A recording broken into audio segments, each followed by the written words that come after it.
এই অধ্যায়টা হচ্ছে উদ্ভিদ, প্রাণী এবং অণুজীব নিয়ে। তাহলে তোমরা কি জানো আমাদের উদ্ভিদ উদ্ভিদ কয় প্রকারের আছে? তোমাদের কি মনে হয়? উদ্ভিদ এক প্রকার না? আচ্ছা, জি, চলো আজকে আমরা পড়তে পড়তে জানি। তাহলে আমাদের বইয়ে এখানে আলোচনা করা হয়েছে বিভিন্ন জীব, অণুজীব এবং প্রাণী নিয়ে। প্রথমে আমরা আজকে পড়বো উদ্ভিদ নিয়ে। যেমন আমাদের উদ্ভিদ জগৎ হচ্ছে অনেক বড়। এর মধ্যে আছে বর্ষজীবী উদ্ভিদ, বিরুৎ উদ্ভিদ, গুল্ম এবং বৃক্ষ। তাহলে বর্ষজীবী উদ্ভিদ কি? বর্ষজীবী উদ্ভিদ হচ্ছে যেগুলো হচ্ছে এক বর্ষজীবী আছে, বহু বর্ষজীবী আছে, দ্বিবর্ষজীবী আছে। এক বর্ষজীবী বলতে আমরা কি বোঝাই? এক বর্ষ হচ্ছে যারা, যেসব গাছ এক বছর বেঁচে থাকে। যেমন উদাহরণগুলা চলো আমরা আজকে দেখি। যেমন ধান, মটর, ছোলা, কলা ইত্যাদি। তোমরা তো নিশ্চয়ই শুনেছো যে কলা এক বর্ষজীব। আমরা শুনেছি না যে কলা হচ্ছে একবার ফল দেওয়ার পর মারা যায়? হ্যাঁ। এই তো, গুড। তাহলে এটা হচ্ছে এক বর্ষ জীব। দ্বিবর্ষ জীবের মধ্যে আমরা কাকে কাকে দেখবো জানো? মূলা, গাজর, ফুলকপি, এরা হচ্ছে দ্বিবর্ষ। এরা কেন দ্বিবর্ষ? কারণ এরা 2 বছর হচ্ছে জন্মে থাকে, এরপর এরা মারা যায়, আবার নতুন করে লাগাতে হয়, আবার ফসল উৎপাদন করতে হয়। এরপরে এবার বহু বর্ষ জীব, এটা আমরা অনেক চিনি। তোমরা একটা উদাহরণ দাও তো।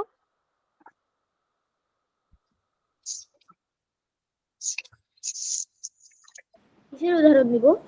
বহু বর্ষ জীবের একটা উদাহরণ, বহু বর্ষ উদ্ভিদের একটা উদাহরণ।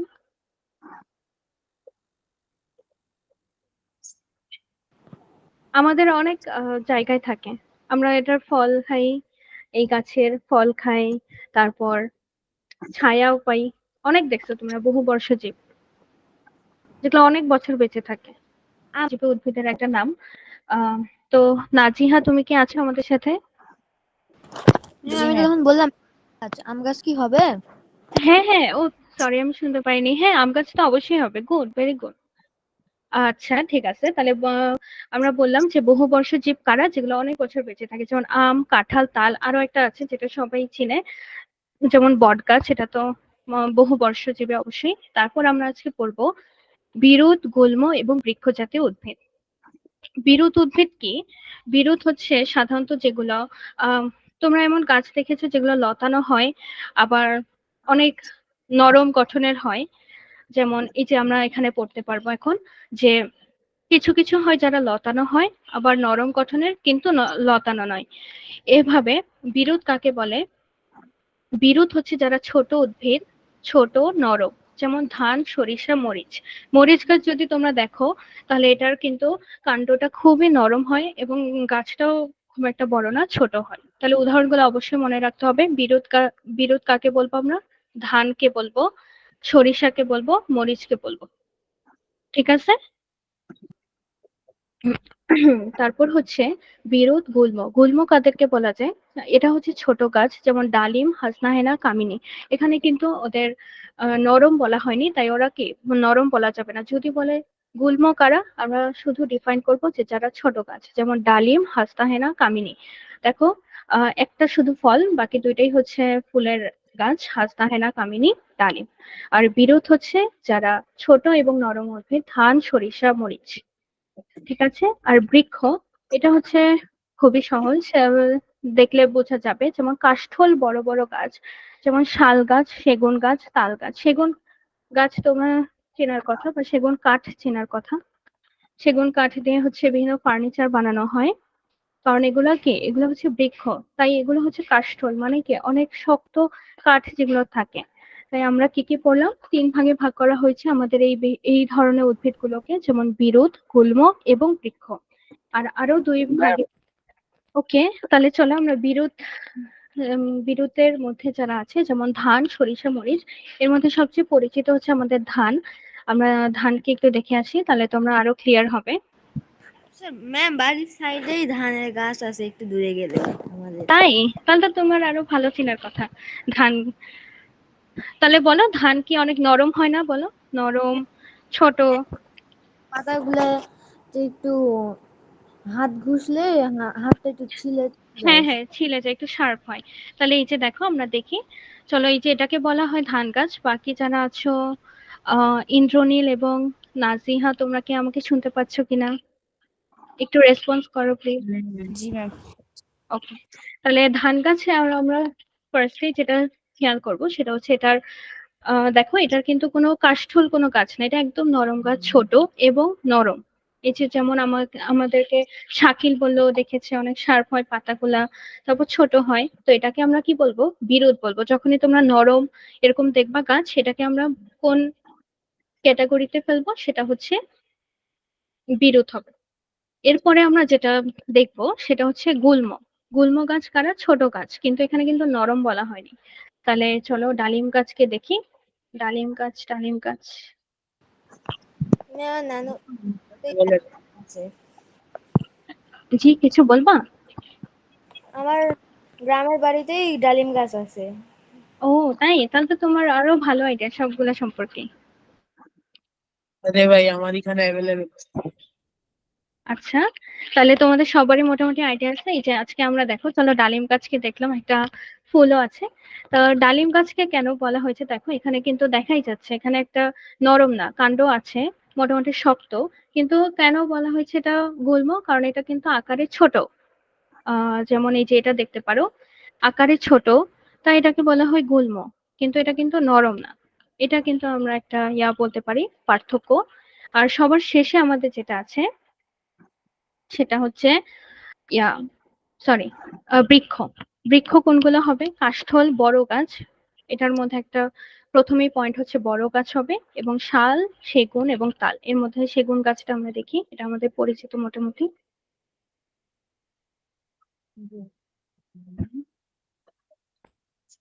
আচ্ছা, হ্যাঁ, এই যে এটা দেখা যায়। এই যে তোমরা এরকম বড় বড় গাছ দেখেছো না?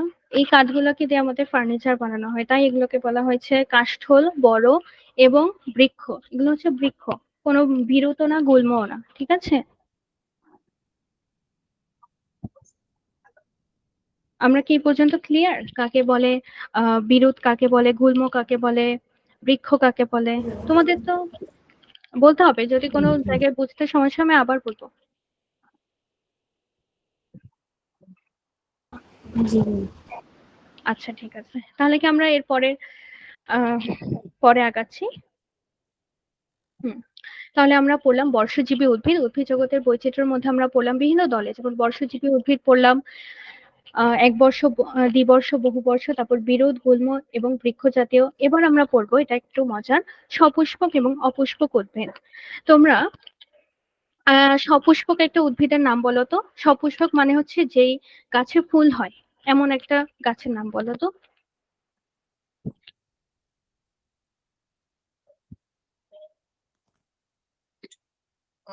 নারিকেল, গুড, আম, ভেরি গুড। ধান। হ্যাঁ, আম ফুল হয়। নারিকেল ফুলকে তোমরা দেখেছো? অনেক ছোট ছোট হলুদ কালার।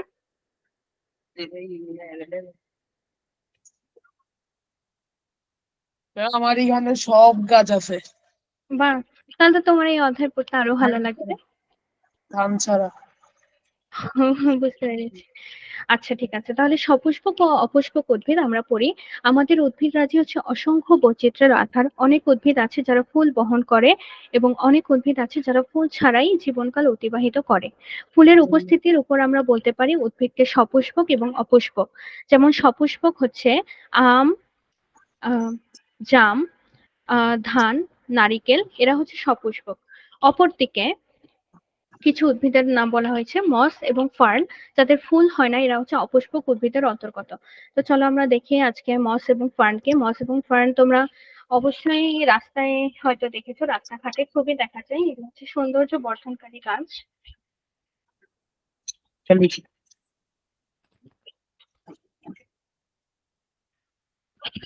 আচ্ছা,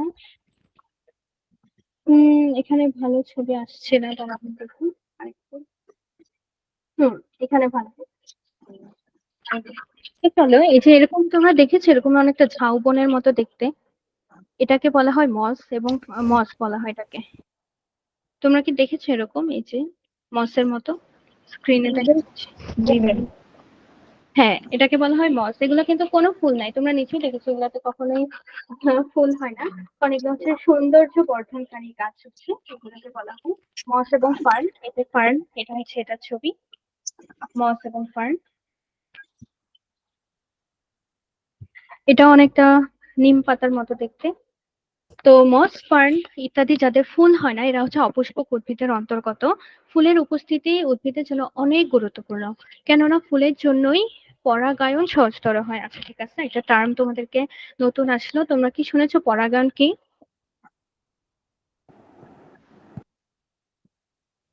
হ্যাঁ দেখি তো কে বলতে পারে পরাগায়ন কি?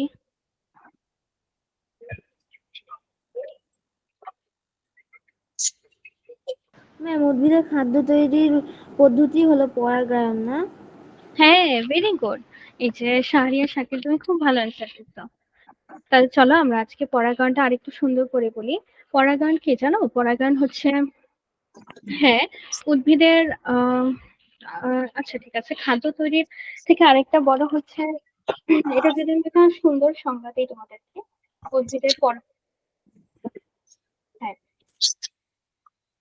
উদ্ভিদের পরাগায়ন হচ্ছে যেমন উদ্ভিদের যখন বিভিন্ন যেসব উদ্ভিদের ফুল থাকে, ফুলের যে পরাগধানী থাকে, তোমরা দেখেছো কিনা, রেণু বলে যেটাকে, হলুদ হলুদ রেণু, ওটা এক ফুল থেকে আরেক ফুলে বিভিন্ন পতঙ্গ, বায়ু, বাতাস সেগুলোর মাধ্যমে স্থানান্তরিত হয়। এর ফলে কি হয় জানো? উদ্ভিদের হচ্ছে আহ আহ, মানে প্রজনন সম্পন্ন হয়, মানে একটা উদ্ভিদ থেকে আরো দুইটা, তিনটা, চারটা, এইভাবে বিভিন্ন উদ্ভিদ সম্পন্ন হয়।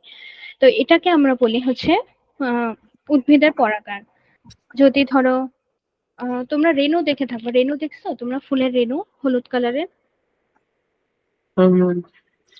ওকে, গুড। তো যখন একটা উদ্ভিদের, সপুষ্পক উদ্ভিদের ফুলে রেণু থাকে, কোনো ধরো একটা কোনো কীট পতঙ্গ যেমন মৌমাছি ফুলের মধু খেতে আসলো, ওর গায়ে হয় কি, ওই রেণুগুলো লেগেছে, ওই রেণুগুলো একটু আঠালো ধরনের হয়। ওই মৌমাছি যখন ওই ফুল থেকেই আরেকটা ফুলে যায়, তখন কি হয়, ওই রেণু ওই ফুলে পড়ে গেল না? এভাবে হচ্ছে একটা গাছ থেকে আরেকটা গাছ তৈরি, এভাবে উদ্ভিদের পরাগায়ন হয়, একটা উদ্ভিদ থেকে আরেকটা উদ্ভিদ তৈরি হয়, উদ্ভিদের বংশবৃদ্ধি হয়। বুঝতে পারছো? জি ম্যাম। আচ্ছা ঠিক আছে, গুড, ভেরি গুড। তাহলে তোমাদের কোনো কিছু না বুঝলে কিন্তু আমাকে অবশ্যই জিজ্ঞেস করবে, ঠিক আছে? আমি আবার রিপিট করব। আচ্ছা ওকে, তাহলে চলো, আমরা বুঝলাম, তাহলে আমরা কি কি বললাম আরেকবার একটু রিভিউ করি। বলো তো, বর্ষজীবী উদ্ভিদ। আচ্ছা, এবার আমি দেখি আমাকে কে বলতে পারে। আহ বলো, মস এবং ফার্ন কোন জাতীয় উদ্ভিদ? মস, ফার্ন। অপুষ্প উদ্ভিদ। Very good. এই যে নাজিহা, তুমি কিন্তু রেসপন্স করছো না একদমই।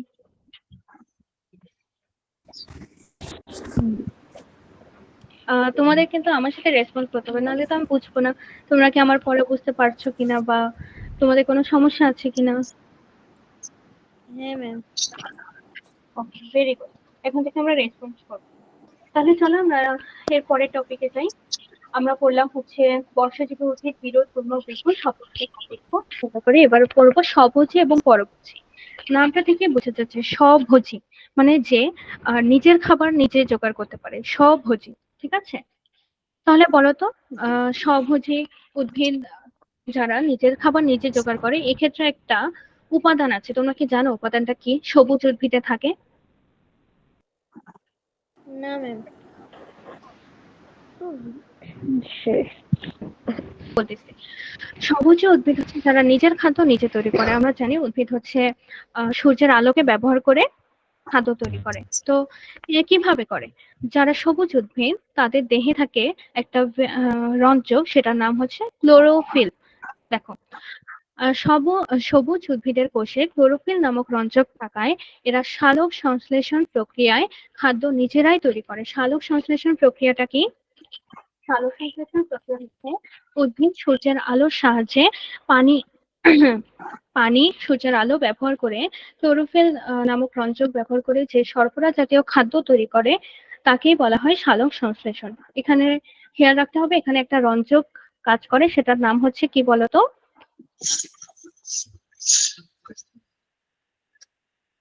এই যে আচ্ছা ঠিক আছে, আমি তোমাদেরকে আবার জানি বুঝাচ্ছি। না এই যে ম্যাম। দেখো বইয়ে আমরা খেয়াল করি, দেখো কি লিখেছে, আমাদের চেনা সব সবুজ উদ্ভিদের কোষে ক্লোরোফিল নামক রঞ্জক থাকে। আমার এখন বলবা যে সবুজ উদ্ভিদে কেন ক্লোরোফিল থাকবে, তাই না? এটাই সবুজ উদ্ভিদের একটা অনন্য বৈশিষ্ট্য, যে সবুজ উদ্ভিদে থাকে ক্লোরোফিল। এই জন্যই হচ্ছে সবুজ উদ্ভিদ নিজের খাদ্য নিজে তৈরি করে। কিভাবে তৈরি করে? সবুজ উদ্ভিদে থাকে ক্লোরোফিল, আর সূর্যের আলো থেকে আলো পায়, তারপর পানি, কার্বন ডাই অক্সাইড ইত্যাদি দিয়ে তৈরি করে হচ্ছে ওর খাদ্য। উদ্ভিদ কি আর আমাদের মতো খাবার খায়? ও খায় হচ্ছে শর্করা জাতীয় খাবার। আর এই খাবার তৈরির প্রসেসটাকে আমরা কি বলি? সালোক সংশ্লেষণ। বুঝতে পেরেছো? হ্যাঁ ম্যাম। আচ্ছা ঠিক আছে, তাহলে সালোক সংশ্লেষণ প্রক্রিয়ায়, আচ্ছা নাজিহা তুমি বুঝতে পেরেছো সালোক সংশ্লেষণ কাকে বলে?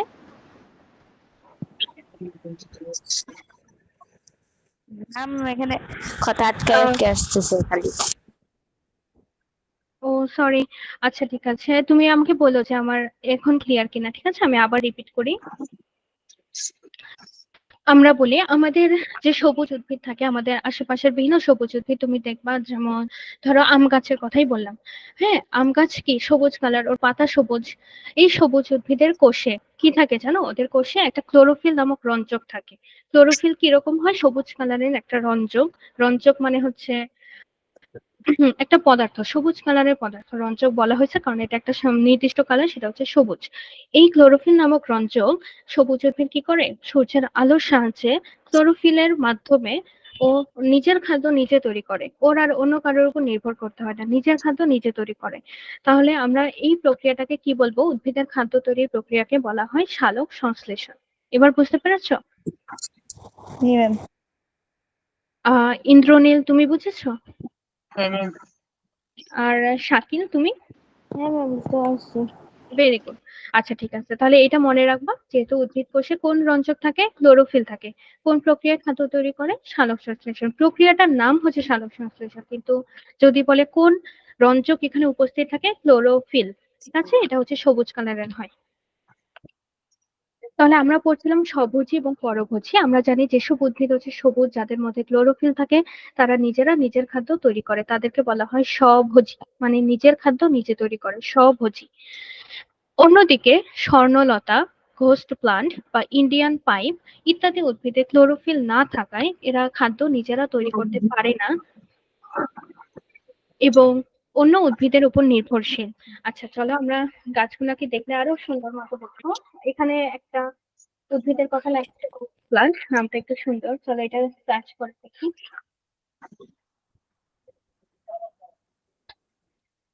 তোমরা কি বুঝেছো অভোজ্য উদ্ভিদ কারা? হ্যাঁ, যারা হচ্ছে নিজের খাদ্য নিজে তৈরি করতে পারে না, তারা হচ্ছে অভোজ্য উদ্ভিদ। আচ্ছা ঠিক আছে, সরি এখানে এটা নাই।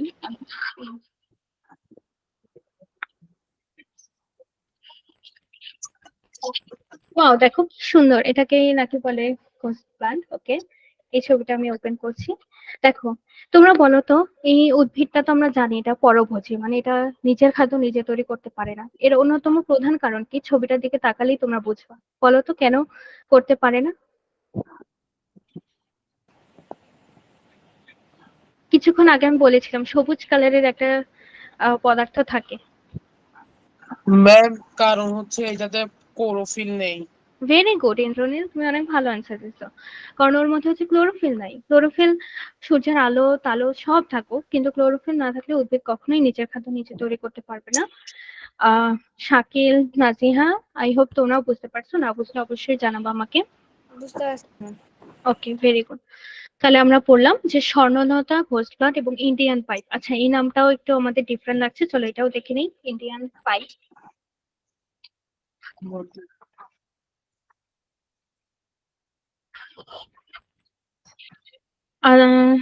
আচ্ছা ঠিক আছে, এই ছবিটা ওপেন করি।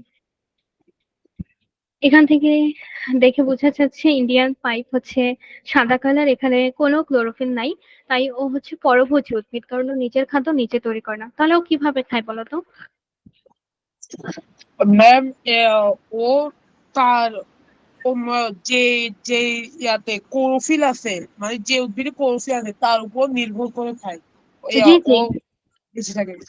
হ্যাঁ, এই যে দেখো ও হচ্ছে পরগাছা হিসেবে সাধারণত থাকে। স্বর্ণলতা এটা একটা ঘাস।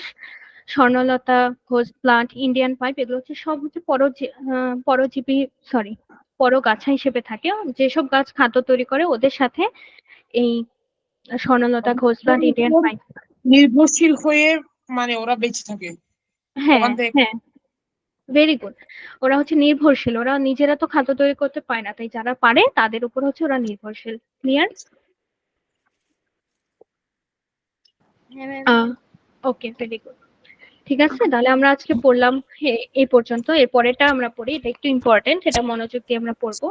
উদ্ভিদের বংশবৃদ্ধি। দেখো, সকল জীবেরই প্রজনন ঘটে। প্রজনন, আমরা একটা প্রজননের প্রক্রিয়া আমরা পড়েছি, সেটা হচ্ছে পরাগায়ন। প্রজনন হলো বংশবৃদ্ধি প্রক্রিয়া যার মাধ্যমে এক প্রজাতির নতুন নতুন বংশধর সৃষ্টি হয়। প্রজনন বিভিন্ন ভাবে হয়, যেমন পুং এবং স্ত্রী জননকোষের নতুন সদস্য। আচ্ছা, ঠিক আছে। সাধারণত উদ্ভিদের বংশবৃদ্ধি দুই প্রকারে হয়, একটা হচ্ছে যৌন এবং অযৌন। আমরা কিছুক্ষণ আগে শুনেছিলাম পরাগায়নের কথা, ওই যে ফুল থেকে ফুলের রেণুর স্থানান্তর, এটা হচ্ছে একটা পরাগায়ন। এটাকে আমরা বলা এটা হচ্ছে আমাদের এক ধরনের প্রজনন। তারপর যৌন প্রজনন যদি আমরা বলি, এটা হচ্ছে পুং এবং স্ত্রী জননকোষ থাকবে। আমাদের উদ্ভিদে কি থাকে জানো? পুং এবং স্ত্রী জননকোষ। এই দুইটা কোষ যখন নিষেক হয়, এর ফলে নতুন কোষ তৈরি হয়। এভাবেই হচ্ছে উদ্ভিদের যৌন প্রজননটা সংঘটিত হয়। চলো আমরা এটা ডিটেলস এখন পড়ি। আবার অযৌন প্রজননে শুধু এক ধরনের কোষ থেকে নতুন বংশধর তৈরি হয়। আচ্ছা, আমরা যখন যেসব উদ্ভিদে যৌন প্রজনন হয়, ওইখানে পুং জননকোষ, স্ত্রী জননকোষ দুই ধরনের কোষই থাকে। দুইটা কোষ যখন নিষেক ঘটে, জাইগোট তৈরি হয়। তোমরা জাইগোটের নাম শুনেছো কখনো? জাইগোট কি? হ্যাঁ ম্যাম, শুনেছি। এর আগের অধ্যায় ছিল। আচ্ছা, ঠিক আছে, ভেরি গুড। জাইগোট হচ্ছে আহ নিষেকের ফলে যে নতুন সদস্য তৈরি হয় সেটাকে আমরা বলতে পারি জাইগোট। নতুন সদস্য তৈরির মাধ্যমে উদ্ভিদের যৌন প্রজনন হয়। কিন্তু যেসব উদ্ভিদে যৌন প্রজনন হয় না, অযৌন হয়, সেক্ষেত্রে কি হয়, এক ধরনের কোষ, সেখানে তো আর পুং জনন বা স্ত্রী জনন কোষ আলাদা থাকবে না, শুধু এক ধরনের কোষ থেকে নতুন বংশধর সৃষ্টি হয়। সেটা তো আমরা জানবো, সেটা তোমাদের। তাহলে চলো আজকে আমরা পড়ি বীজযুক্ত উদ্ভিদ। বীজ হলো উদ্ভিদের জীবনচক্রে তৈরি হয় এমন একটি গঠন যা নতুন চারা গাছে জন্ম দেয়। যেমন আমরা যদি নতুন গাছ লাগাই, আমরা কি করি, ওই গাছের একটা বীজ মাটিতে রোপণ করি, কিছুদিন পর ওই বীজ থেকে উদ্ভিদ তৈরি হয়। ঠিক আছে, তোমরা দেখেছো না এরকম? হ্যাঁ ম্যাম। এই বীজটা কি, বীজ কেন মাটিতে রোপণ করলেই খাদ্য তৈরি হয়, সরি, নতুন উদ্ভিদ তৈরি হয়? কারণ বীজে হচ্ছে খাদ্য জমা থাকে, যা উপযুক্ত পরিবেশে বীজ থেকে নতুন গাছ বেড়ে ওঠে। বীজ হচ্ছে একটা উদ্ভিদের আম, কি বলবো, চারার মতো। এটা যদি আমি রোপণ করি তাহলে নতুন ওইরকম উদ্ভিদই তৈরি হবে। তাহলে চলো এটা আমরা বলি যে বীজ থেকে কিভাবে নতুন উদ্ভিদ তৈরি হয়। কখনো কি ভেবে দেখেছো বীজ কিভাবে তৈরি হয়? বীজযুক্ত গাছের যৌন প্রজনন ঘটে থাকে, এখানে গাছের পুংজনন কোষ বা পরাগরেণুর, আচ্ছা ঠিক আছে, এই অংশটা আমি তোমাদেরকে একটা চিত্রের মাধ্যমে দেখালে বোধহয় ভালো হয়। আমি তোমাদেরকে দেখাচ্ছি, তার তোমাদের বই ফিগারটা নেই। হ্যাঁ, আচ্ছা, এরকম একটা,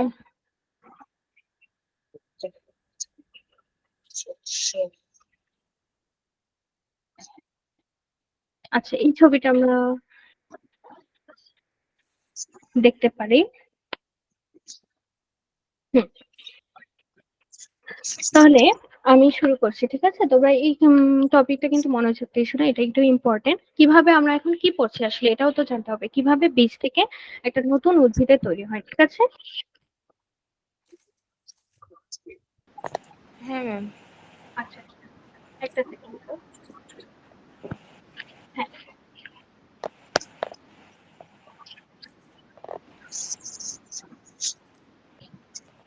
তাহলে শুরু করে আমরা হচ্ছে, দাঁড়াও, ওই ছবিটা কোথায়, সরি।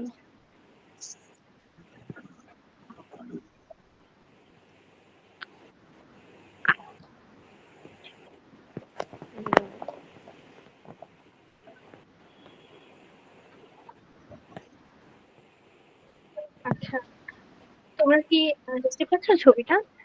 অনেকটা ছোট হয়েছে, দাঁড়াও আমি বড় করে দিচ্ছি। দেখা যাচ্ছে? হ্যাঁ ম্যাম। ওকে, তাহলে আমি বলি। হুম, আমরা আচ্ছা স্যার, হ্যাঁ, আমাদের বীজযুক্ত উদ্ভিদে কিভাবে হচ্ছে প্রজননটা সম্পন্ন হয়। তো একটা সেকেন্ড, সরি।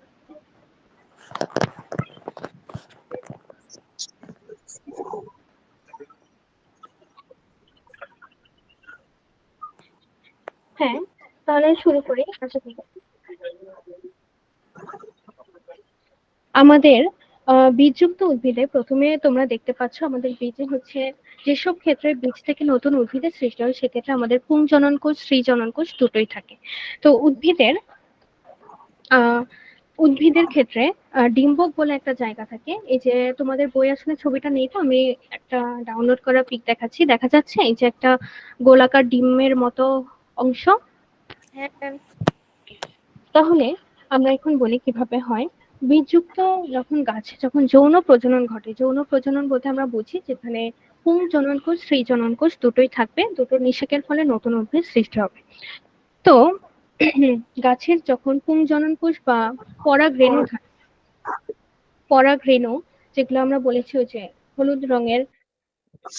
হলুদ রঙের আঠালো পদার্থ, পরাগরেণু স্ত্রী জনন কোষের ডিম্বাণু। এই যে তোমরা এই যে এই পুরো গঠনটার এই একদম মাঝের এই অংশটাকে দেখতে পাচ্ছ একটা এই যে ডিম্বাণু মার্ক করা, যে দেখতে পাচ্ছ? হ্যাঁ ম্যাম। ওকে, হ্যাঁ হ্যাঁ, তিনটার মাঝের মধ্যটাকে হচ্ছে বলা হয় ডিম্বাণু। যখন উদ্ভিদে এটার সাথেই হচ্ছে আমাদের পরাগরেণুর মিলন ঘটে তখনই হচ্ছে জাইগোট তৈরি হয়। তো এটা কিভাবে হয়? যখন ফুলের, আমরা জানি ফুলের পুংকেশর একটা আছে। আচ্ছা ঠিক আছে, এই ছবিটার জন্য আগে আমরা এই অংশটা পড়ে আসি। আচ্ছা, আমরা জানি তোমরা, আমি আরেকটু জুম করে দেখাই। হ্যাঁ, পরাগরেণু, এই যে তোমরা দেখেছো পরাগরেণু ফুলের মধ্যে যে একটা বড় যে দণ্ডাকার অংশটা, এটাকে বলা হয় পরাগদণ্ড, কিন্তু এর মাথায় যে হলুদ আঠালো রঙের জিনিসগুলো থাকে সেটাকে বলা হয় পরাগরেণু। দেখতে পাচ্ছ তোমরা? হুম, ওকে। পরাগরেণু আর নিচের অংশটাকে বলা হয় পরাগ নালিকা। এই যে এটা হচ্ছে পরাগ নালী, এটা হচ্ছে পরাগ নালিকা, এটা হচ্ছে পরাগ রেণু। তারপরে প্রথমে হচ্ছে পরাগ রেণু ফুলের গর্ভমুণ্ডে পতিত হয়। গর্ভমুণ্ড কোনটা? জানি না। আচ্ছা ঠিক আছে, আমি তোমাদেরকে দেখাচ্ছি গর্ভমুণ্ডে। তোমাদের আসলে ছবিটা ভালো করে দেয়া নেই। আচ্ছা, আমরা বলি ফুলের, এটা হচ্ছে এই যে এই গোলাকার অংশটা, এটা হচ্ছে ফুলের গর্ভাশয় এবং ভিতরে থাকে ডিম্বাণু। ডিম্বাণু হচ্ছে ভিতরে থাকে গর্ভাশয়ের ভিতরে, এবং এই গর্ভাশয়ের উপরের অংশটাকে আমরা বলা হয় গর্ভমুণ্ড। আমাদের এখানে পরাগরেণু যখন পরাগ নালিকার মধ্য দিয়ে ফুলের গর্ভমুণ্ডে পতিত হয়, যে মাথার মতো অংশটাই পতিত হয়, তখন কি তৈরি হয় জানো? পরাগ নালিকা তৈরি হয়। পরাগ নালিকা তৈরি হয়। এরপর হচ্ছে পরাগ নালিকা দিয়ে বেয়ে পরাগরেণু ফুলের গর্ভাশয়ের দিকে যেতে থাকে। আচ্ছা, এটা আমি তোমাদের ছবি এঁকে আমরা আমরা এতক্ষণ দেখলাম যে পরাগদণ্ড কাকে বলে, পরাগরেণু কাকে বলে। তোমাদের এই অংশটা আমি আরেকটু ডিটেলসে বলি। তোমাদের কি এই বিষয়ে আইডিয়া আছে ফুলের কোনটা কোন অংশ?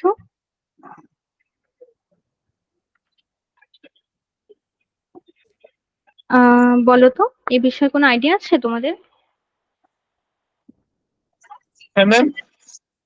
ফুলের কোন অংশ হচ্ছে দলমণ্ডল আমরা কাকে বলি, ফুলের বৃতি কাকে বলি, পরাগদণ্ড কাকে বলি, এই বিষয়ে কোনো আইডিয়া আছে?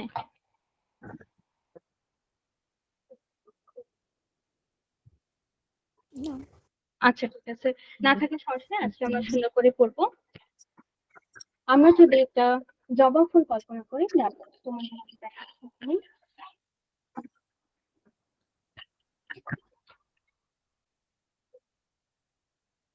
আচ্ছা, এই ছবিটা তোমরা দেখলে সুন্দর করে বুঝতে পারবা।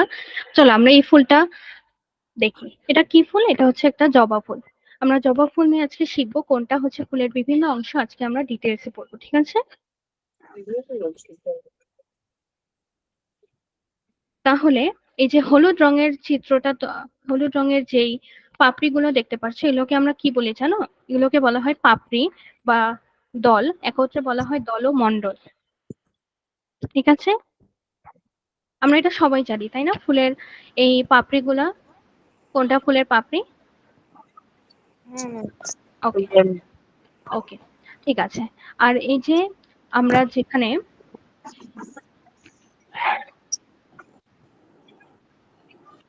ওকে, তারপর যে আমরা দেখতে পাচ্ছি এখানে একটা দ্বন্দ্বের মতো একদম মধ্যকার নীল কালারের, আকাশি কালারের দেখতে পাচ্ছ?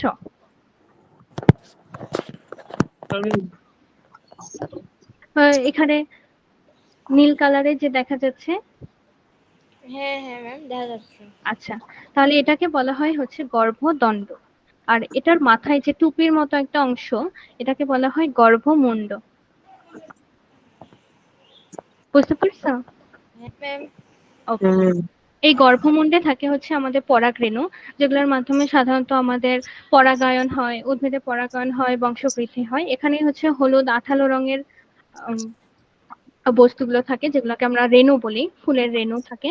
সেগুলো কোথায় থাকে? গর্ভমুণ্ড, নামের সাথে মিল আছে। এটা ফুলের টুপির মতো অনেকটা এই অংশ, এটাকে বলা হয় গর্ভমুণ্ড। যেই অংশটা একটু দণ্ডাকার, সেটাকে বলা হয় গর্ভদণ্ড, ঠিক আছে? হ্যাঁ ম্যাম। আচ্ছা, জবা ফুল তোমরা কল্পনা করতে পারো, তাহলে সবচেয়ে সোজা হবে। এই যে মূল যে দণ্ডটা, এটাকে বলা হয় গর্ভদণ্ড। এর আশেপাশে ছোট ছোট অনেকগুলো দণ্ড, এই যে দেখেছো লাল কালারের আঁকা, হ্যাঁ ম্যাম। এগুলোকে বলা হয় পরা পরাগদণ্ড। এবং যেহেতু মূলটাকে বলা হয় গর্ভদণ্ড, বাকি সবগুলোকে বলা হয় পরাগদণ্ড। আর এগুলোর মাথাকে তাহলে কি বলা হবে? পরাগধানী। আমি আরেকটু রিপিট করি। একটা ফুলের আমরা যে বড় বড় অংশটা দেখি, সব থেকে বড় এটা হচ্ছে আমাদের পাপড়ি। এটা হচ্ছে ফুলের সব থেকে দৃশ্যমান অংশ, ফুলের পাপড়ি। তারপরে যে বড় দণ্ডাকার অংশটা থাকবে, সেটা হচ্ছে গর্ভদণ্ড। তাহলে তোমরা বলো তো, গর্ভদণ্ডের মাথায় যে অংশটা থাকবে সেটাকে কি বলা হয়? গর্ভমুণ্ড। ভেরি গুড, ভেরি গুড, গর্ভমুণ্ড। এখানে থাকে হচ্ছে ফুলের রেণু, ফুলের রেণু যা দিয়ে আমাদের পরাগায়ন সম্পন্ন হয়। তারপরে গর্ভদণ্ডের পাশে আমাদের ছোট ছোট অনেকগুলো এরকম ছোটকার দণ্ড থাকবে, এগুলোকে কি বলা হয় বলতো? পরগেন, কি জানি মনে ভুলে গেলাম। আচ্ছা, আমি বলতেছি পরাগদণ্ড। ধানী। হ্যাঁ হ্যাঁ, পরাগধানী বলা হয় মাথাটাকে, শুধু মাথাটাকে বলা হয় পরাগধানী, কিন্তু মূল অংশটাকে বলা হয় পরাগদণ্ড। দেখো দণ্ডের মতো সোজা না, তাই এটার নাম হচ্ছে পরাগদণ্ড। ওকে, আর মাথাটাকে পরাগধানী। এখন আমরা আমাদের মেইন পড়াশোনা মূলত এই যে গর্ভদণ্ড নিয়ে। গর্ভদণ্ডের নিচে আমরা কি দেখতে পাচ্ছি? একটা গোলাপি কালারের আঁকা গর্ভাশয়। হ্যাঁ, এটাকে বলা হয় গর্ভাশয়। এখানেই মূলত আমাদের যৌন প্রজননের অংশটা এখানেই ঘটবে। গর্ভাশয় এটা হচ্ছে খুবই ইম্পর্টেন্ট একটা অংশ, গর্ভাশয়। সবাই চিনে রাখি আমরা গর্ভাশয়। তাহলে তোমরা চিনতে পারছো মনে হয় পাপড়ি, তারপর কোনটি গর্ভদণ্ড, গর্ভমুণ্ড, কোনটি পরাগদণ্ড, পরাগধানী। কেউ না বুঝলে আমাকে আবার রিপিট করতে পারো। বুঝেছি। আচ্ছা বুঝেছি। নাজিহা, তুমি বুঝেছো?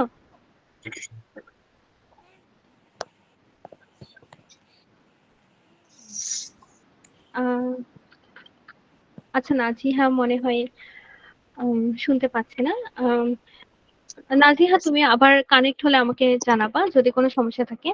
আর শাকিল আর ইন্দ্রনীল, তোমরা বুঝেছো সুন্দর করে? হ্যাঁ। ওকে, ভেরি গুড। তাহলে এবার আমরা আবার আমাদের বই চলে যাই। হুম, তোমাদের বইয়ে হচ্ছে বিভিন্ন অংশটা আলাদা করে দেয়নি তো, তাই তোমাদের একটু বুঝতে সমস্যা হচ্ছে। তাহলে এখন বলতে পারবে এই যে লাল রঙের অংশটা কি বলো তো? পাপড়ি। হ্যাঁ, ভেরি গুড। এই যে এই, আমি এখন মার্ক করছি, হলুদ রঙের অংশটার নাম কি বলো তো?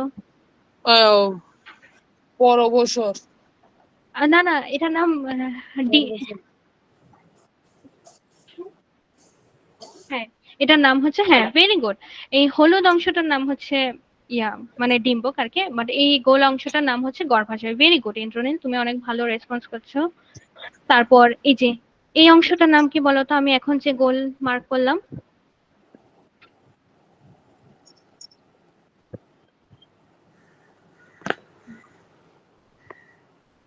দেখি তো কে বলতে পারে আমাকে। আমরা এখানে ফুলের রেণু থাকে। আমার গর্ভবোধ গর্ভবন্ধ গর্ভমুণ্ড, মুন্ড। মুন্ড, আচ্ছা এই তো গর্ভমুণ্ড। ভেরি গুড, তাও তুমি রেসপন্স করেছো, ভেরি গুড। আচ্ছা ঠিক আছে, তাহলে আজকে আমরা এর পরের অংশটাই যেতে পারি মনে হয়, তোমরা অনেকটুকু আলহামদুলিল্লাহ বুঝেছো। আহ এখন আমাদের মেইন কাজ হচ্ছে কিভাবে বীজযুক্ত উদ্ভিদে আমাদের প্রজনন সম্পন্ন হয়। ঠিক আছে, প্রজনন মানে কিভাবে পুং জননকোষ এবং স্ত্রী জননকোষের নিষেক ঘটে এবং নতুন উদ্ভিদ তৈরি হবে, সেটাই যদি আমরা বলি এখন তোমরা বুঝতে পারবা। এখন বিভিন্ন টার্ম আমরা শিখে গিয়েছি, যেমন গাছের পুং জননকোষ, এখান থেকে আমি পড়ছি, এই যে এখান থেকে গাছের পুং জননকোষ বা পরাগরেণু। পরাগরেণু কি মনে আছে? পরাগদণ্ডের মাথায় যে থাকে। হ্যাঁ ম্যাম। হ্যাঁ, পরাগরেণু স্ত্রী জননকোষের ডিম্বাণু। ডিম্বাণুগুলো কোথায় থাকে আমি বলেছিলাম? এই যে গর্ভাশয়ের ভিতর সাজানো থাকে। তখন আমরা দেখেছিলাম মনে আছে তিনটা যে পাশাপাশি ছিল। হ্যাঁ ম্যাম। হ্যাঁ, ডিম্বাণুর সাথে মিলন ঘটে। কিভাবে মিলন ঘটে? ফুলের পুংকেশর এর পরাগধানী থেকে পরাগরেণু, পরাগধানী থেকে, যে পরাগধানী থেকে পরাগরেণু বাতাস, মৌমাছি কিংবা অন্য কোনো ফুলের মাধ্যমে গর্ভমুণ্ডে যায়। আমরা তখন বলেছিলাম পরাগায়নটা কিভাবে হয়, ওই যে পরাগরেণু যে মৌমাছির গায়ে লেগে, আঠালো পদার্থ মৌমাছির গায়ে লেগে যায়, হ্যাঁ ম্যাম। ফলে ওই মৌমাছিটা যখন অন্য কোনো ফুলে গিয়ে বসে, তখন ওই ফুলের গর্ভমুণ্ডে গিয়ে কি হয় জানো? ওই পরাগরেণুটা ওইখানে গিয়ে পড়ে। এর ফলে এই প্রক্রিয়াকে কি বলা হয়? পরাগায়ন। যখন একই ফুলের কিংবা একই গাছের, ধরো একটা গাছ আমি ধরি আম গাছ, আম গাছে দুইটা ফুল ফুটেছে, ঠিক আছে? যখন একই ফুলের বা একই গাছে দুইটা ফুল আমরা ধরলাম, আম গাছে দুইটা ফুল, দুইটাই আম ফুল, তাই না? হ্যাঁ মুকুল। হ্যাঁ, হ্যাঁ, হ্যাঁ, একই ফুল কিংবা একই গাছের ভিন্ন ফুলের মধ্যে যদি পরাগায়ন, তাকে বলা হয় স্বপরাগায়ন। কাকে বলে? একই ফুলে, ধরো জবা ফুল আমরা ধরলাম, যদি একই ফুলে হয়, জবা ফুল থেকে জবা ফুল, তাহলে এটাকে স্বপরাগায়ন বলা যাবে। যদি একই গাছের ভিন্ন ফুল, একই গাছের ভিন্ন ফুল, এটা আবার কিভাবে সম্ভব? আমরা কলম করা ভিন্ন গাছ দেখেছি না, যে যেমন ধরো কলম করা গাছ বলতে কি বোঝায়? গোলাপ গাছের সাথে যদি আমি একটা হাসনা হেনার ডাল জুড়ে দিই, তাহলে কিন্তু দুইটা গাছ তৈরি হয়, সরি, একই গাছের সাথে দুটো হলো, তাই না? মানে আমার একই টবে দুই। হ্যাঁ, হ্যাঁ, হ্যাঁ, এটাই, ভেরি গুড। তাহলে যদি একই ফুল হবে জবা থেকে জবা ফুল, অথবা একই গাছের ভিন্ন দুটি ফুলের মধ্যে যদি হয়, ভিন্ন দুটি ফুলও বলা যায়, যেমন একটা আম ফুল থেকে আরেকটা আম ফুলে গেছে, যেমন ধরো নারকেল গাছে ধরলাম, একটা ফুল এখানে ফোটা, আরেকটা ফুল আরেকটা ডালে ফোটা, এক ডাল থেকে আরেক ডালেও কিন্তু পরাগায়ন হবে। হ্যাঁ ম্যাম। এই পরাগায়নটাকে কি বলা হয়? স্বপরাগায়ন। তাহলে বলো তো আমাকে, স্বপরাগায়নের সংজ্ঞাটা কে সুন্দর করে বলতে পারবে শুনি তো আমাকে। ইন্দ্রনীল আগে বলো, তারপরে শাকিল বললেও।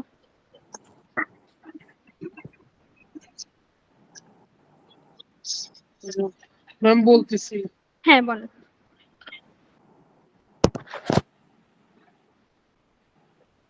সহপরাগায়ন বলবো নাকি পরপরাগায়ন? না না না, স্বপরাগায়ন, আমি তো পরাগায়ন এখনো শিখাইনি, তুমি বলো স্বপরাগায়ন। যখন একই ফুলে কিংবা একই গাছের ভিন্ন ফুলের মধ্যে পরাগায়ন ঘটে তাকে সহপরাগায়ন বলে।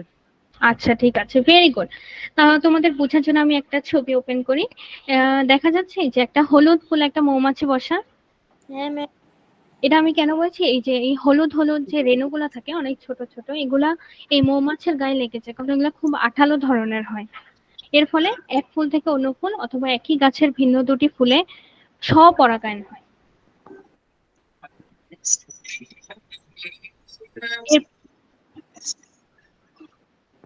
ওকে, এরপর আমরা এখন পড়বো পরপরাগায়ন।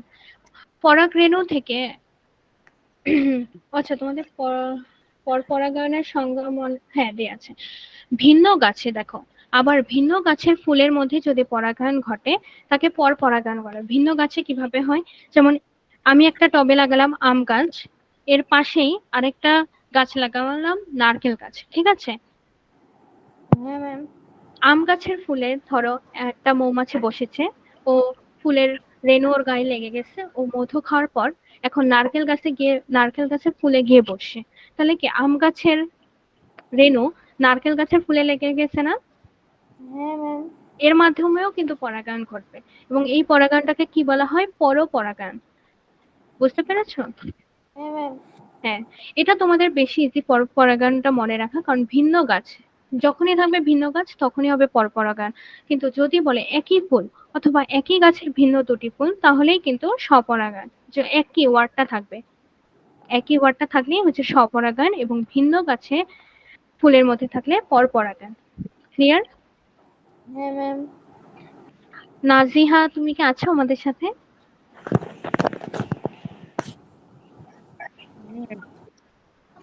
তোমার কোনো সমস্যা হলে আমাকে জানাবা কিন্তু।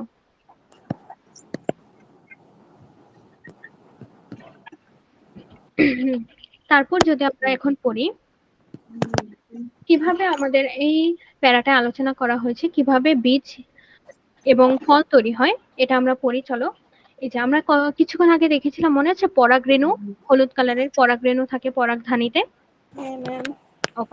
পরাগরেণু এসে যখন পরাগমণ্ডে পরিণত হয়, পরাগমণ্ড কি পরাগধানীরই আরেক নাম হচ্ছে পরাগমণ্ড, ঠিক আছে? ধরো এক ফুল থেকে পরাগরেণু এসে আরেকটা ফুলের পরাগমণ্ডে পতিত হলো, বা পরাগধানীতে পতিত হলো, বা মাথার মতো যে অংশটা ওটাই পতিত হলো। এর ফলে কি তৈরি হয় জানো? পরাগ নালিকা।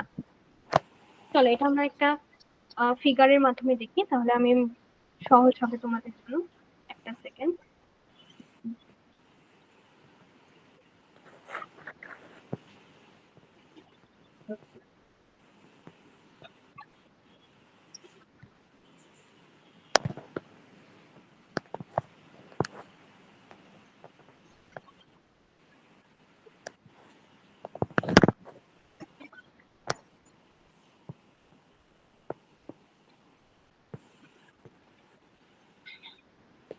ওকে, চলো দেখি। এই ফিগারটা আমরা যদি ভালো করে দেখি তাহলে আমরা বুঝতে পারবো। দেখা যাচ্ছে একটা ফিগার? দেখা যায় ম্যাম। ওকে, ঠিক আছে। তাহলে চলো আমরা পড়ি কিভাবে আমাদের ফল এবং বীজ তৈরি হয়। ওইটা কিন্তু আমাদের ওখানে বলা হয়নি। প্রথমে হচ্ছে পরাগরেণু। এই যে আমাদের দেখো ছবিটায় কিন্তু মার্ক করা আছে, তোমরা দেখতে পাচ্ছ উপরের দিকে পরাগরেণু, বাম পাশের চিত্রটায়। এই জিনিসটা কি আমি বলি, আমরা যে কিছুক্ষণ আগে একটা বড় দণ্ডাকার অংশ দেখেছিলাম না, যেটাকে আমরা বলছিলাম গর্ভদণ্ড, গর্ভমুণ্ড, মনে আছে? হ্যাঁ ম্যাম। এটা হচ্ছে ওই জিনিসটা একটু জুম করে দেখানো আর কি, বুঝছো? এটার মাথায় থাকে পরাগরেণু, তাই এটাকে কি বলা হয়? গর্ভমুণ্ড। গর্ভমুণ্ড বা পরাগধানী, অনেক নাম আছে। গর্ভমুণ্ড আমরা বলি যেহেতু এখানে এটা বলা। পরাগরেণু যখন গর্ভমুণ্ডে পতিত হয় তখন কি তৈরি হয়? পরাগ নালিকা। এই যে দেখো ছোট হলুদ কালারের একটা নালিকা দেখতে পাচ্ছ? হ্যাঁ ম্যাম। হ্যাঁ, যখন পরাগরেণু গর্ভমুণ্ডে পতিত হয় তখন হচ্ছে পরাগ নালিকা তৈরি হয়। এর ফলে আমরা কিছুক্ষণ আগে গর্ভাশয় দেখেছিলাম, ফুলের গর্ভাশয়। হ্যাঁ, এই নালিকা বেয়ে, এই যে ছোট নালিকাটা তৈরি হলো পরাগ নালিকা, এই নালিকা বেয়ে পরাগরেণু কিসের ভিতরে যায় জানো? গর্ভাশয়ের ভিতরে। আমরা দেখেছিলাম গর্ভাশয়, ডিমের মতো অংশটা গর্ভাশয়ের দিকে যেতে থাকে। এর ফলে গর্ভাশয় আমাদের আগে থেকে থাকা কি মনে আছে? ডিম্বাণু। যে এই যে তোমরা দেখো নিচে তিনটার মতো অংশ, সবচেয়ে বড়টার নাম হচ্ছে ডিম্বাণু। হ্যাঁ। হ্যাঁ, ভেরি গুড। ডিম্বাণুর সাথে মিলিত হয়। মিলিত কিভাবে হয়? নিষেক ঘটে। তাহলে কার সাথে কার নিষেক ঘটছে? ডিম্বাণুর সাথে পরাগরেণু। পরাগরেণু কোথা থেকে আসলো? গর্ভমুণ্ডে পতিত হওয়ার পর। এর ফলে পরাগরেণু ডিম্বাণুর সাথে মিলিত হয়ে নিষেক প্রক্রিয়া সম্পন্ন করে। নিষেক মানে হচ্ছে যখন পুংজনন কোষ এবং স্ত্রী জনন কোষ দুটো নিষেক ঘটে, জাইগোট তৈরি হয় বা ডিম্ব নিষিক্ত হয় তাকে বলা হয় নিষেক প্রক্রিয়া। এবং যে নিষিক্ত ডিম্বাণু তৈরি হয়, নিষিক্ত ডিম্বাণু দেখো একটা পরাগরেণু ডিম্বাণুর সাথে মিলিত হয়ে তোমাদের এই পুরো ছবিটা মনে রাখা লাগবে না, কারণ এটা একটু অ্যাডভান্স লেভেলের। আমরা মেইন জিনিসটা বলবো, ঠিক আছে? এই যে যখন পরাগরেণু গর্ভমুণ্ডে পতিত হলো, আমি আরেকবার একটু বলছি সবার জন্য, তোমরা এখন মনোযোগ দিয়ে শোনো, ঠিক আছে?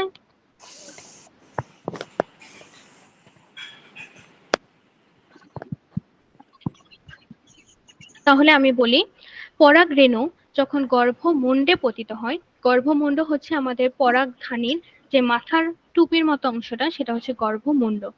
এখানে যখন পরাগরেণু এসে পড়ে তখন একটি ছোট নালিকা তৈরি হয়, এটাকে বলা হয় পরাগ নালিকা। পরাগ নালিকার মাধ্যমে পরাগরেণু, ছোট ছোট রেণুগুলো কোথায় কোথায় গমন করে?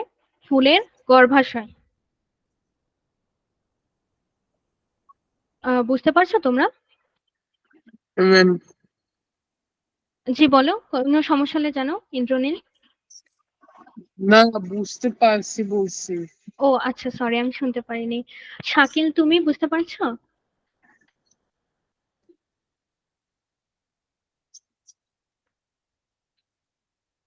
শাকিল, রেসপন্স করতে হবে, না হলে তো আমি বুঝবো না যে তোমরা বুঝছো কিনা।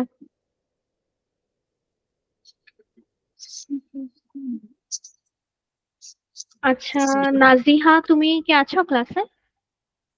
জি ম্যাম। ওকে, ভেরি গুড। তাহলে আমি যে এ পর্যন্ত বললাম পরাগরেণু কোথায় যায় কোথায় আসে, এই পর্যন্ত এটা কি তুমি বুঝতে পারছো নাজিহা?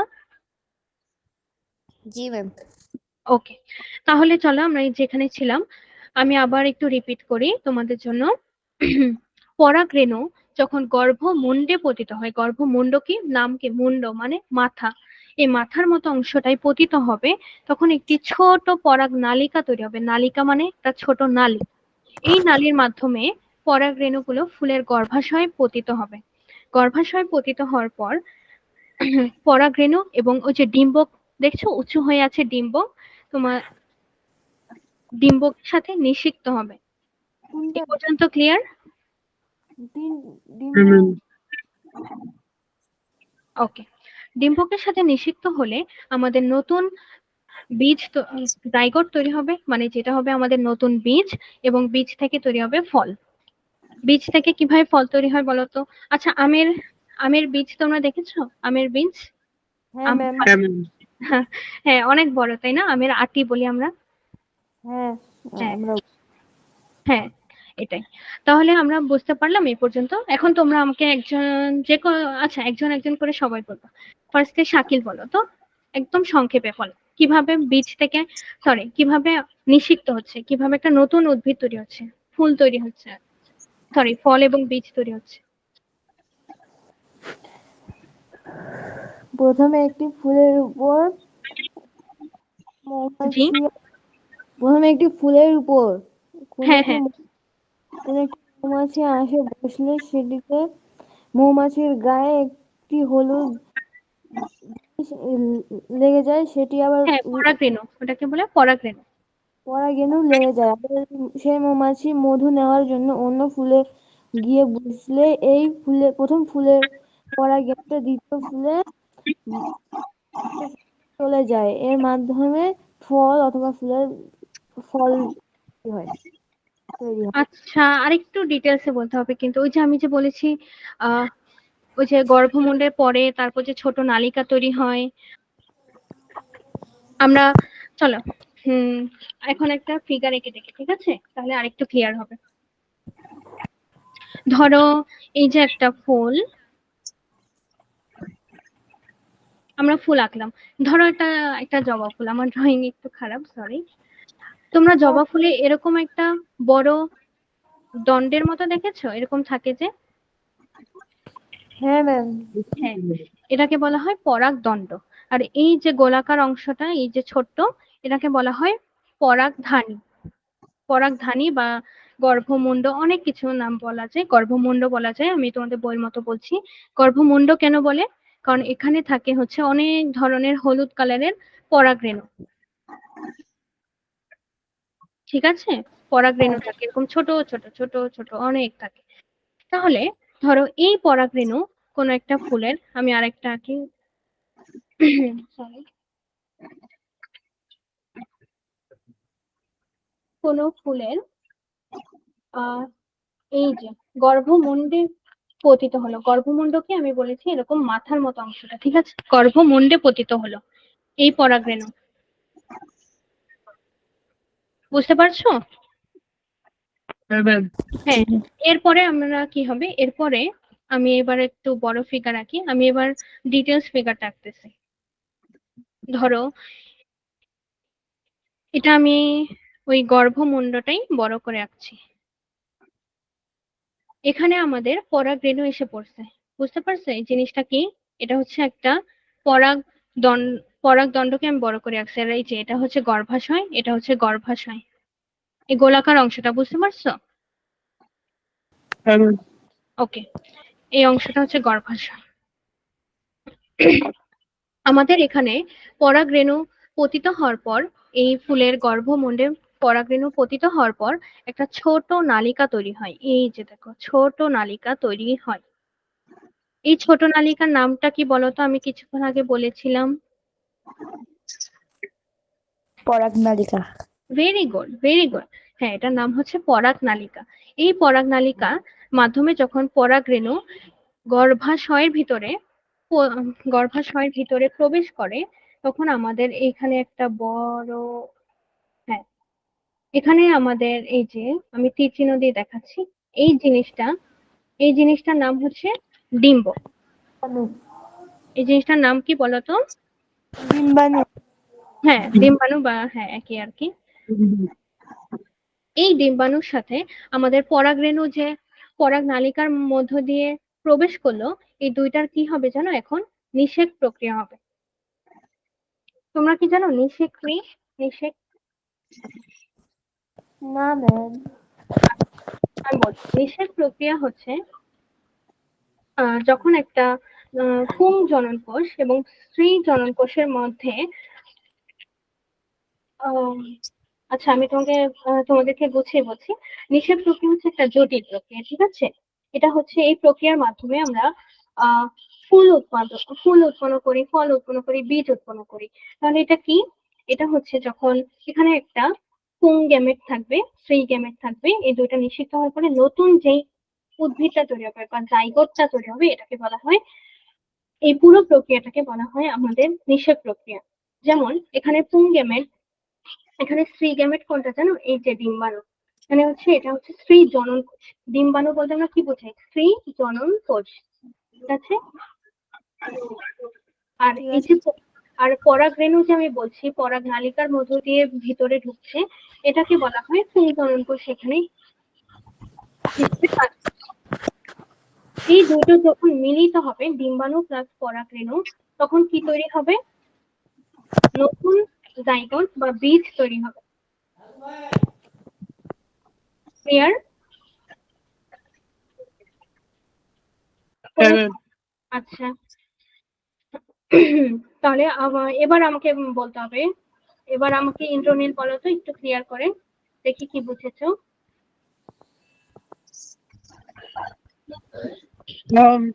নালীর শুরুতে একটি পরাগাণু হ্যাঁ, পরাগরেণু, পরাগরেণু ফুলের কোথায় পতিত হবে বলো তো? হ্যাঁ ম্যাম। পরাগরেণু ফুলের কোথায় পতিত হবে প্রথমে? ওই যে মৌমাছি ফুলের উপর বসে ওখানে মৌমাছির পিছনের অংশে একটি পরাগরেণু বের হয়ে ফুলের ভিতর ফুলের মধ্যে পড়বে। পরে পরাগরেণুতে ঢুকে একটি আহ, দুই পাশে দুটি কি বলছে, দুই পাশে দুটি একটি বলের মতো ছোট ছোট এগুলো থাকবে ওখানে, মানে গর্ভাশয়, এটাকে বলা হয় গর্ভাশয়। গর্ভাশয় এখানে ঢুকে তারপরে পরাগরেণু লিকাতে ইঞ্জিট হয়ে তারপরে এটি আস্তে আস্তে ডিম্বক হ্যাঁ এখানে ডিম্বাণু, পৌঁছায়। হ্যাঁ ডিম্বাণুর সাথে, ডিম্বা ডিম্বাশয়ে পৌঁছায়। তারপর এখানের মধ্যে মিশ্রিত হয়ে গর্ভাশয়ে এটার বলা হয়, এই প্রক্রিয়াটাকে বলা হয় নিষেক। আমরা কি বলবো? নিষেক। ডিম্বাণুর সাথে পরাগরেণু নিষিক্ত হয়। নিষিক্ত হ্যাঁ, নিষিক্ত নিষিক্ত হয়ে বীজ বীজ এবং নতুন ফলের তৈরি করে। নতুন ফল তৈরি হয়। আচ্ছা, এখানে যে এই একটা নালিকার মতো দেখতে পাচ্ছি, এটার নামগুলো কিন্তু আমাদের মনে রাখতে হবে। এটার নাম হচ্ছে পরাগ নালিকা। নাম কি? পরাগনালিকা। আর যেখানে ফুলের রেণু পড়বে, এই জায়গাটার নাম কি? মনে রাখবো, ফুলের রেণু কোথায় পড়ে? এখন যদি আমি ফুল কারো উপর দেই, কোথায় পড়বে? তার মাথায়। তাহলে এটাকে আমরা মনে রাখবো গর্ভমুণ্ড। গর্ভমুণ্ডে পরাগ রেণু পড়বে। ঠিক আছে? এবং গর্ভমুণ্ডে পড়ার পর পরাগ নালিকা তৈরি হবে। পরাগ নালিকা দিয়ে এই যে গোলাকার গর্ভাশয়, গর্ভাশয়ের ভিতরে প্রবেশ করবে, ডিম্বাণুকে নিষিক্ত করবে। নিষিক্ত মানে হচ্ছে ডিম্বাণুকে ফার্টিলাইজড করবে, মানে ডিম্বাণুকে ডিম্বাণুর সাথে মিশে যাবে। এটা একটা প্রক্রিয়া, নিষিক্ত প্রক্রিয়া। এর মাধ্যমে আমাদের নতুন বীজ তৈরি হবে। ওই বীজকে যদি তুমি মাটিতে রোপণ করো, তাহলে নতুন একটা উদ্ভিদ তৈরি হবে। হ্যাঁ ম্যাম। বুঝা যাচ্ছে? আচ্ছা, আহ নাজিহা, তুমি কি বুঝতে পারছো? জি ম্যাম। আচ্ছা, কারো সমস্যা হলে অবশ্যই আমাকে বলো। এখন আমি আবার বুঝিয়ে দিই এই প্রক্রিয়াটা, যদি কোনো সমস্যা হয়। এটা একটু জটিল, আর বই একটু ছোট করে লেখা তো, আর কোনো ফিগার নাই তো, তাই একটু বুঝতে সমস্যা হচ্ছে। কারো সমস্যা আছে নাকি আমি আবার রিপিট করব, বলো? সমস্যা নাই। আচ্ছা, ঠিক আছে। তাহলে আহ, আমাদের এই পর্যন্ত পড়া হলো যে কিভাবে নিষিক্ত এই যে বীজহীন ফলের উদ্ভিদের উপর পর্যন্ত। ঠিক আছে, আমরা এই পর্যন্ত পড়েছি যে কিভাবে একটা নতুন বীজ তৈরি হয়, ফল তৈরি হয়। ক্লিয়ার? আর এখন বলো, তোমাদের কোনো সমস্যা? এতক্ষণ আমরা যা যা পড়েছি, চলো আমরা একটু রিভিউ করি কি কি পড়া হয়েছে। বলো তো আমাকে একজন বহুবর্ষ জীবের একটা উদাহরণ বলো। কি বললেন? বহুবর্ষ উদ্ভিদের একটা উদাহরণ। আম গাছ। হ্যাঁ, ভেরি গুড। তাহলে ইন্দ্রনীল, আমাকে তুমি বলো, আহ ডালিম গাছ এটা কি ধরনের উম কি ধরনের উদ্ভিদ? বিরুৎ, গুল্ম নাকি বৃক্ষ?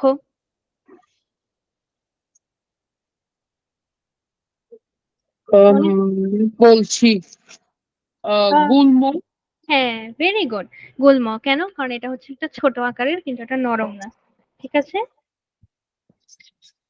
তারপর আমাকে কে বলতে পারবে যে মস এবং ফার্ন কোন জাতীয় উদ্ভিদ? না, আমি বলতে পারবো। হ্যাঁ, বলো বলো। অপুষ্পক উদ্ভিদ।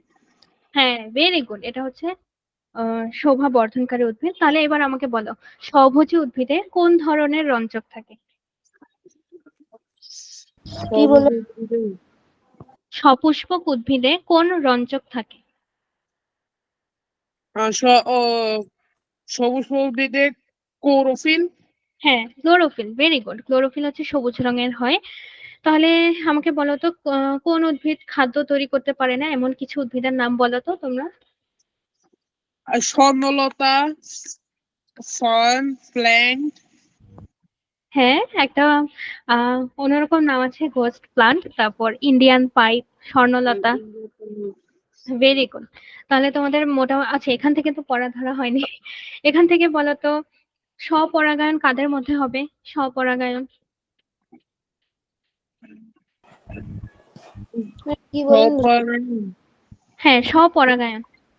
একই গাছে ভিন্ন ফুলের পরাগায়ন ঘটে। ইয়া, একই গাছের ভিন্ন ফুলের মধ্যে পরাগায়ন ঘটে।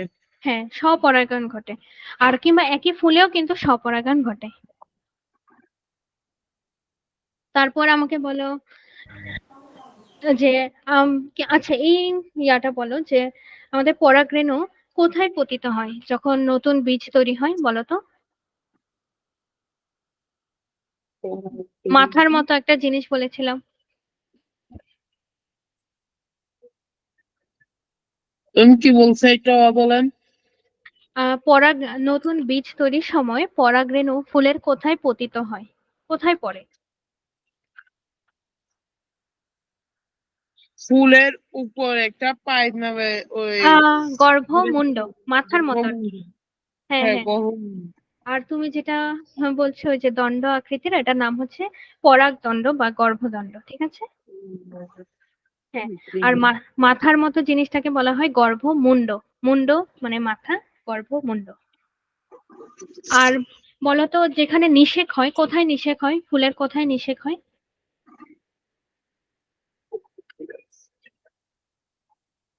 নিষেক মানে হচ্ছে যেখানে ডিম্বাণু এবং ফুলের পরাগরেণু একত্র হয়, বলতো কোথায়? গোলাকার একটা অংশ, কে বলতে পারে? শাকিল তুমি। ডিম্বের ভিতর। না, ডিম্বকের ভিতর না, ডিম্বকের সাথে হয়, কিন্তু এটা হয় হচ্ছে গর্ভাশয়। ওটার অংশের নাম কি? গর্ভাশয়। বছরের মধ্যে।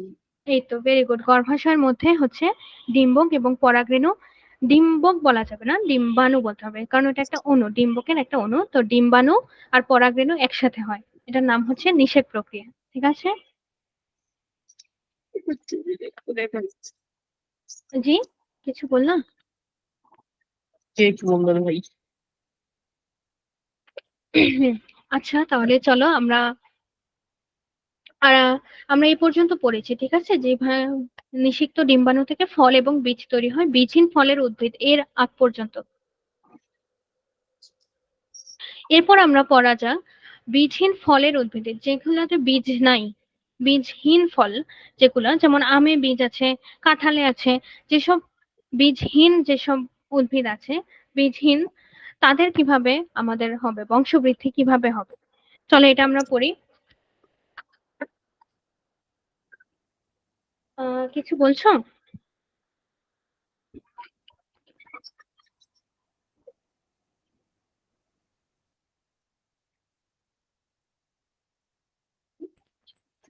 চলো আমরা পড়ি।